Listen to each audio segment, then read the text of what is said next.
बिस्मिल्लाहिर्रहमानिर्रहीम। स्टूडेंट, आज के जो हमारे लेक्चर है वो मैं आपको एग्जांपल करवाऊंगी। पंजाब यूनिवर्सिटी की बुक है 13.10। अच्छा स्टूडेंट, ये मैंने प्रीवियस एग्जांपल करवाई थी ना, वो करवाई थी आपको 13.8। अब उस एग्जांपल्स में हमने क्या पढ़ा था स्टूडेंट? हमने पढ़ा था कि हाउ वी कैन जज, हमने कहाँ पे सिग्मा यूज करना है एंड कहाँ पे standard deviation. Both are the same thing but this use for the population in this for the sample.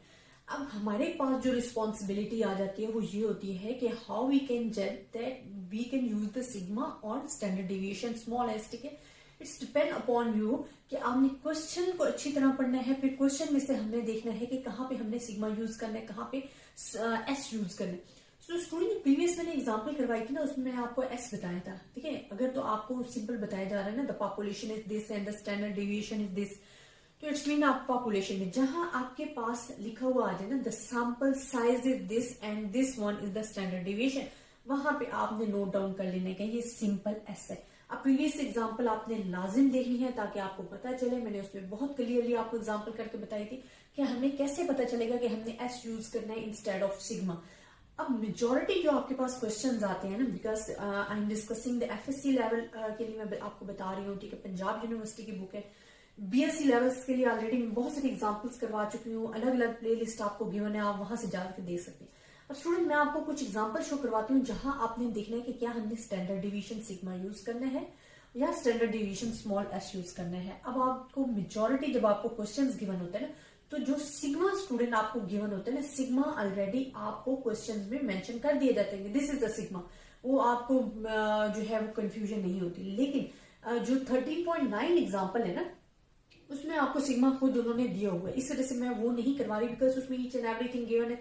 आपको पता है आपने 6 स्टेप्स फॉलो करने हैं, जिसमें आपने हाइपोथेसिस बनाने हैं, लेवल ऑफ सिग्निफिकेंस, कंप्यूटेशन करना है, टेस्ट स्टैटिस्टिक लिखना है, क्रिटिकल रीजन फाइंड करना है और आपने कंक्लूजन देना है। लेकिन जो एस है ना स्टूडेंट, जहां पे आपको गिवन नहीं दिया जाता कि आपने क्या सिग्मा लेना है या एस लेना है, वहां पे आपको जज करने के लिए जो एग्जांपल दी जा रही है वो मैं आपको करवाती हूँ। अच्छा, 13.9 एग्जांपल में आपको ईच एंड एवरीथिंग उन्होंने खुद क्लियर गिवन दे दिया गया है, इस वजह से मैं आपको नहीं करवा रही, बट मैं आपको शो करवा देती हूँ 13.10 जो है एग्जांपल्स, वो आपको शो करवाती हूँ। ये स्टूडेंट आपके पास एग्जाम्पल है जिसमें आपको ultrasonic equipment manufacture uses a component आपको दिया गया है, मशीन के बारे में बताया गया है और ऑल मेटल कंपोनेंट्स आपको अवेलेबल हैं। फिर वो आपको जो बता रहे हैं कि extensive historical division of the supplier had just develop modified component constructed for plastic and service life of modified, आपको जो गिवन दिया गया metal bounded in specific way, manufacture आपको दे दी गई। अच्छा, अब यहाँ पे एक दो चीजें आपने याद रखनी है। एक तो आप हमेशा याद रखें कि in the question you have the alternative hypothesis not the null hypothesis. जब भी आपने क्वेश्चन रीड करना है आपको वहां पे अल्टरनेटिव हाइपोथेसिस गिवन दिया जाता है। अब यहाँ कह रहे हैं मॉडिफाइड कंपोनेंट म्यू आपको बता दिया गया, exceeds the mean service life आपको दे दिया गया है। एक्सीड मीन बढ़ना, इससे बढ़ रही है। ठीक है, तो वो आपके पास आ गया, इट्स मीन H1 आपको गिवन दे दिया गया। टेस्ट आपने हाइपोथेसिस करना है, 1% लेवल है, एन आपको गिवन है, एक्स बार गिवन है, एस गिवन है। ठीक है, अब यहाँ ईच एंड एवरीथिंग आपको गिवन दे दी गई है स्टूडेंट। इसी तरह मेजोरिटी जो सिग्मा के आपके लेवल के क्वेश्चन है वहां सिग्मा दे दिया जाता है। अगर सिग्मा एस नहीं भी दिया गया, सिग्मा नहीं दिया गया, आपको नहीं बताया गया, तो वहां आपको जो है खुद या तो दे दिया जाएगा या फिर आपने जज करना होगा। वो मैंने आपको प्रीवियस एग्जाम्पल में भी मेथड बता दिया था और साथ साथ अभी बता दी। स्टूडेंट, यहाँ पे जो इस एग्जाम्पल में ना मेन चीज आपने है हाइपोथेसिस।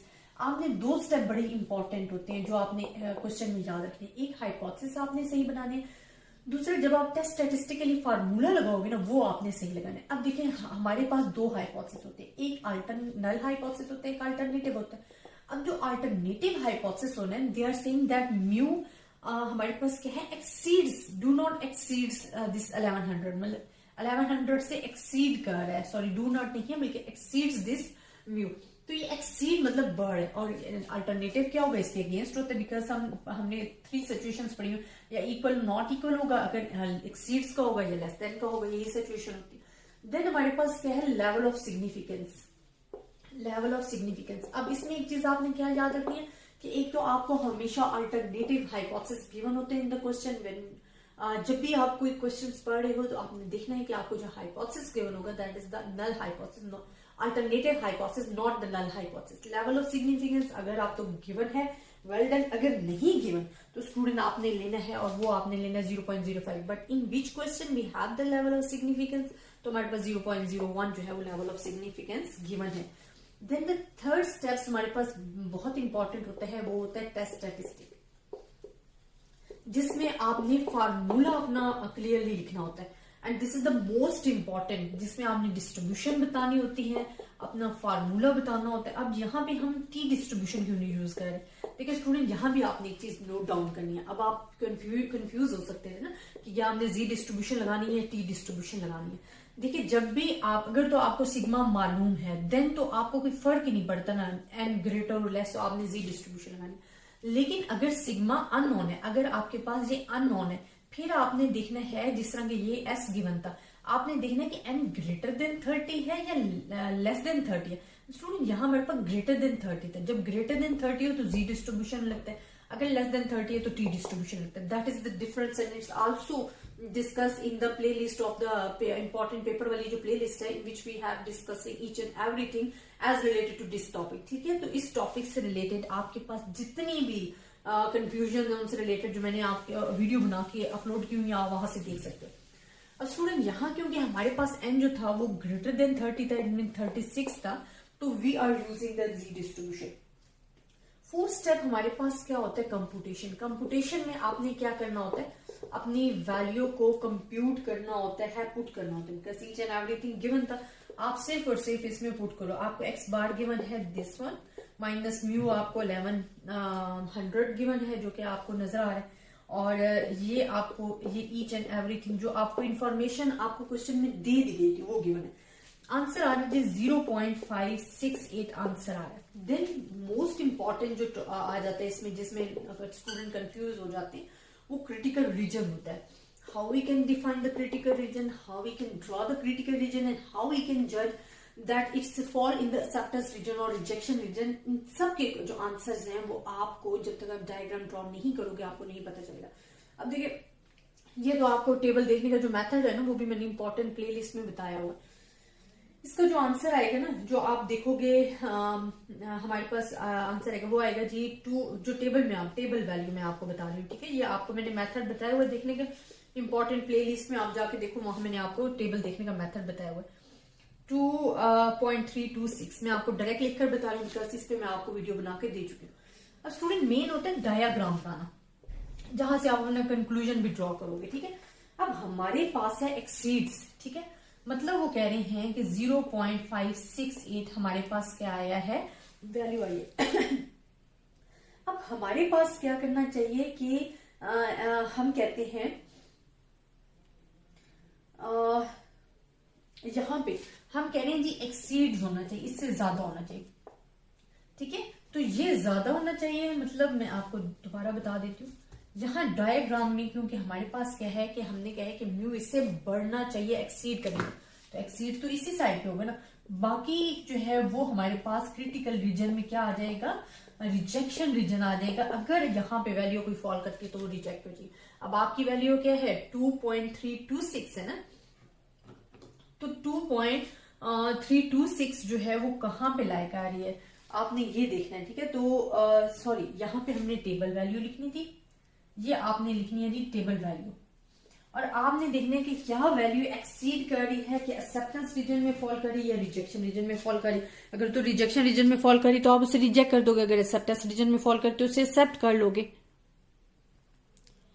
अब स्टूडेंट जहां पे आप अपनी वैल्यू देखो कि ये टेबल वैल्यू लिखिए, अब आपकी वैल्यू कहां पे लाइक आ रही है, बिकॉज इससे एक्सीड जो है वो नहीं, म्यू इससे एक्सीड नहीं करना चाहिए, तो इट्स मीन यहाँ आप रिजेक्शन रीजन इससे नहीं कह सकते। यहाँ पे हमारे पास जो वैल्यू आएगी, अगर मैं 0 यहाँ लिख रही हूँ तो ये वैल्यू मेरे पास लाई करेगी 0.568। तो ये जो लाई कर रही है ये हमारे पास एक्सेप्टेंस रीजन में लाई कर रही है, रिजेक्शन रीजन में नहीं लाई कर रही। तो हम क्या करेंगे, कंक्लूजन देंगे कि जो हमारे पास H0 है उससे हम क्या कर लेंगे, एक्सेप्ट कर लेंगे। स्टूडेंट यहाँ जो आपने देखना है ना, H0 जो है वो हमारे पास क्या हो जाएगा, एक्सेप्ट हो जाएगा, और रिजेक्ट H1 हो जाएगा। अच्छा स्टूडेंट, क्योंकि वो एक्सीड नहीं कर रही है। अच्छा, इधर एक और चीज आपने याद रखनी कि जब भी आपने टेबल बनाना है ना, ये टेबल, क्योंकि यहाँ पे आप कंफ्यूज हो जाते हो, आपने अगर एक्सीड वाला है यहाँ पे एक्सीड वाला होगा, अगर लेस देन वाला है तो यहाँ है, और अगर टू टेल है तो यहाँ पे है। अब आपने देखना है कि उन्होंने आपको वैल्यू कितनी कही है। अब यहाँ पे आपके पास टेबल वैल्यू आएगी, ये टेबल वैल्यू आएगी, यहाँ पे भी टेबल वैल्यू आएगी। फिर आपने जो वैल्यू काउंट की है वो लिखकर देखनी है कि अगर वो एक्सेप्टेंस रीजन में फॉल करी तो एक्सेप्ट कर लोगे, अगर रिजेक्शन रीजन में फॉल करी तो रिजेक्ट कर लोगे। और ये भी आपको डिफरेंस पता चल गया होगा कि कहाँ पे हमने टी टेस्ट लगाना है, जी टेस्ट लगाना है, और कहाँ पे हमने हाइपोथेसिस, हमें कौन सा गिवन होता है, नल हाइपोथेसिस गिवन होता है। अगर इसमें किसी किस्म की कंफ्यूजन है तो स्टूडेंट आप मुझसे डिस्कस कर सकते हो। इंशाल्लाह नेक्स्ट क्वेश्चन भी मैं आपको करवाऊंगी, वो भी हमारे लिए एग्जाम्पल बहुत ज्यादा इंपॉर्टेंट है, उससे रिलेटेड एग्जाम्पल्स आपके पास पेपर में भी आती हैं। तो आई होप स्टूडेंट आपको लेक्चर समझ में आया होगा, लेकिन अगर आपको फिर भी किसी किस्म की भी कंफ्यूजन है आप मुझसे डिस्कस कर सकते हो। अपनी दुआओं में याद रखिएगा। अल्लाह हाफिज।